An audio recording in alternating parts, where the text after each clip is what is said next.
Hello friends, अभी तक आप सबने देखा कि रीत और ध्रुव ने मिलकर पकड़वा दिया उन्नति को जेल में। वहीं पे ध्रुव ने इल्ज़ाम लगाया है उन्नति पर चोरी का, क्योंकि जो ध्रुव ने पैसे दिए थे उन्नति को उसके लॉकर में रखने के लिए, वो उन्नति ने पता नहीं रखे या नहीं। उसके सामने तो उस ध्रुव के सामने तो उसने रख दिए थे, पर जब उसने उसे चाबी ला के दी तो वो थोड़ी डरी हुई थी। और वहीं पर जब थोड़ी देर बाद ध्रुव से चाबी मांगी रीत ने कि वो पैसे जाके कुछ लोगों को बांटने हैं, तो वहीं पर जैसे ही ध्रुव ने लॉकर खोला तो देखा कि लॉकर बिल्कुल खाली है। वहीं पर अब जब ये सब चीज़ें देखी ध्रुव ने, तो ध्रुव को बहुत ज़्यादा गुस्सा आया। पहले ध्रुव ने उन्नति का बैग चेक करा, पर बैग में कुछ नहीं निकला। वहीं पर रोहित ने बोला कि उन्नति का वहाँ पे टिफ़िन बॉक्स रखा है, उसे जाके चेक करो। और जैसे ही टिफ़िन खोला तो उसमें पूरे के पूरे वो पैसे भरे हुए थे जो ध्रुव ने उन्नति को लॉकर में रखने के लिए दिए थे। और जैसे ये सब पूरे स्टाफ ने देखा वहाँ के, तो सभी लोगों ने मिलकर उन्नति को पकड़वा दिया जेल में। वहीं पे ध्रुव और रीत ने गवाही दी उन्नति के खिलाफ, पर उन्नति ने अपनी सफाई में रीत को बोलना चाहा कि मैंने ये नहीं किया रीत, तो मुझ पर भरोसा करो। पर रीत कहीं ना कहीं उस पर भरोसा करना चाहती थी, क्योंकि वो राघव की बहन है। पर फिर उसे लगा क्योंकि ये इतनी बेकार बेकार हरकतें करती है, तो शायद ये भी इसके लिए एक मामूली चीज़ होगी।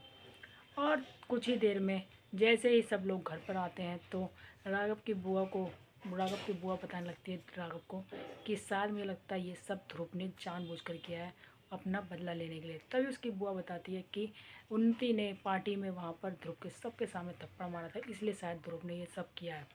और जब ये बात राघव को पता चलती है, तो राघव को अब लगता है शायद जो वो अपनी बहन को शक की नज़रों से देख रहा था कि उसने चोरी किया है, अब उसे लगने लगा है कि शायद उसने चोरी नहीं की, ये सब ध्रुव की सोची समझी चाल है।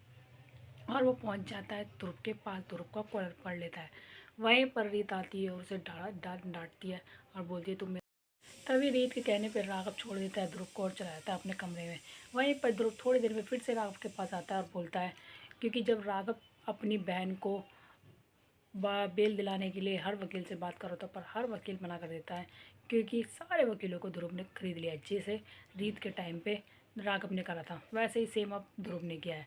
वहीं पर वो राघव के पास आता है ध्रुव और बोलता है, क्या हुआ राघव जी, आपको बहुत बुरा लगना है ना, आपकी बहन को बेल नहीं मिल रही, आपकी बहन जेल से बाहर नहीं आ रही। सेम वैसे ही मुझे लगा था उस टाइम पे, जैसा आपने उस टाइम किया था मेरे साथ और मेरी बहन रीत के साथ।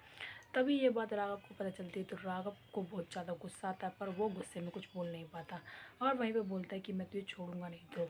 तो क्या राघव अब फिर से कोई नई चाल चलेगा और ध्रुव और रीत को फंसा देगा वहीं पर, या फिर रीत ही बचा लेगी उन्नति को, क्योंकि उन रीत को भी लग रहा है कहीं ना कहीं शायद ये सब कुछ जानबूझ कर किया है ध्रुव ने, क्योंकि रीत को भी ये बात पता नहीं थी कि ध्रुव को थप्पड़ मारा था उन्नति ने, इसलिए शायद वो जानबूझकर कर सकता है ऐसा, उसे फंसाने के लिए और सबक सिखाने के लिए। वहीं पर जहाँ पर रीत अपनी शादी की कपड़े की शॉपिंग करने के लिए गई थी, वहीं पर पहुँच जाता है राघव भी।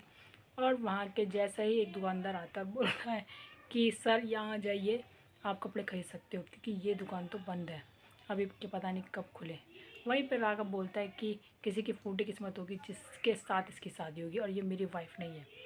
वहीं पर इतना सब कुछ बोलने के बाद रीत को बहुत ज़्यादा गुस्सा आता है, पर वो गुस्से में उसे ज़्यादा कुछ नहीं बोलती और निकल जाती है वहाँ से। तो आप सब देखिए कि कहानी में क्या नया ट्विस्ट आएगा, कैसे उन्नति को निकालेगा राघव जेल से बाहर, या फिर रीत ही निकालेगी जेल से बाहर उन्नति को। तो आगे देखने के लिए बने रहें हमारे चैनल के साथ। वीडियो को लाइक करें, सब्सक्राइब करें एंड बेल आइकन दबाना बिल्कुल ना भूलें।